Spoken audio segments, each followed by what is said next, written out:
Jerry is 18 years old and just finished high school. He's looking forward to the summer and to enjoying his vacation. But unlike others, Jerry doesn't really like the beach, the sun, or any kind of activity that involves being outdoors. Oh no, it's quite the opposite. In fact, this young man looks forward to spending most of the summer dwelling in his parents' basement, playing video games. In past years, Jerry used to spend his weekends with his cousin, George, nerding out over whatever game they had their interest at the time. They had been very good friends, but then they had a falling out. George was a gamer as well, but such virtual and simulated worlds became Jerry's obsession above all else. The only thing Jerry talks about are his video games. His eyes flash with enthusiasm whenever he shares his latest experiences or victories in gaming. Well, these days, Jerry does most of his talking online, mostly when playing with other people from around the world. The basement has become Jerry's command center, where he prefers to eat and sleep, hardly ever leaving its confines. Jerry, clean up the basement once in a while. It smells. It's disgusting. Jerry's older sister calls down to him. Okay, the young man answers dismissively, not really paying attention. Jerry lives with his sister, Matilda, and no one else. Their parents died a few years ago. In an abrupt and violent manner, they were both shot during an assault. Understandably, this traumatized young Jeremy, and so the video game world proved to be a safe place for him, in which he is able to replicate all sorts of life experiences and emotions, without putting his life at risk. That's why Matilda is so understanding and puts up with his quirks. Besides, her brother is easy to deal with generally. He's polite and behaved. For sure, he wasn't the best student, but he did finish high school, and after summer vacation he promised to find a job as soon as possible. I'm still trying to find a place that'd be a good fit for me, but I promise by September I'll start working somewhere, Jerry tells his sister. Okay, September.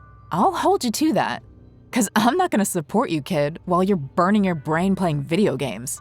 You should get out of the house once in a while, you know? You're so pale. You look like a ghost. Matilda scolds. But soon, she regrets the mark as Jerry laughs and starts talking about his creepier games, filled with ghosts and other wicked creatures. It's now the middle of July, and Jerry is, as usual, surfing the web. And he's about to find something very interesting on a website for a brand new underground game company. They appear to have a few scattered titles to their name, and the company is so new they only offer the games on their own site. What do we have here? Some fresh blood. Let's see if they've got anything original, mutters Jerry, speaking to himself as usual, down in the musty solitude of his basement.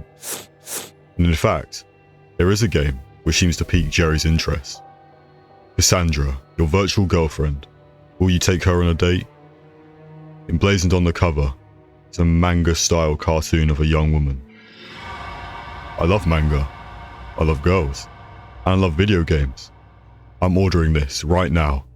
Jerry, excited, doesn't waste any more time and buys the game.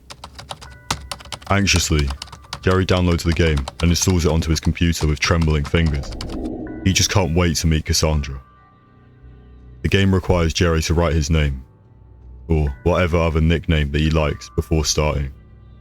Jerry, he types, and Cassandra, the cartoon girl, is now speaking to him on the screen.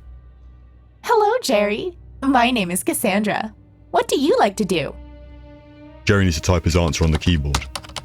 I like to play video games and eat pizza. Cassandra answers.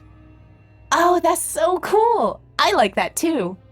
Will you take me on a date? Jerry is so happy. He types back, yes. Then, a new screen appears, with the background of a restaurant. Cassandra continuously asks questions, and Jerry answers. Sometimes, Jerry can ask questions too. The game's AI is very involved, because Cassandra's answers seem to make sense. Not just random yes or no, or general phrases from a lookup table. As days go by, Jerry is more and more enthralled by Cassandra. The game seems to offer endless possibilities of interaction, with different scenarios, music, and emotional responses from Cassandra. She laughs, cries, even seems to be able to empathize with however Jerry is feeling that day. One evening, Jerry is having dinner with his sister Matilda. He's so excited, gushing on and on about Cassandra. He forgets to mention that she is actually a video game character. So, Matilda asks her brother the obvious question.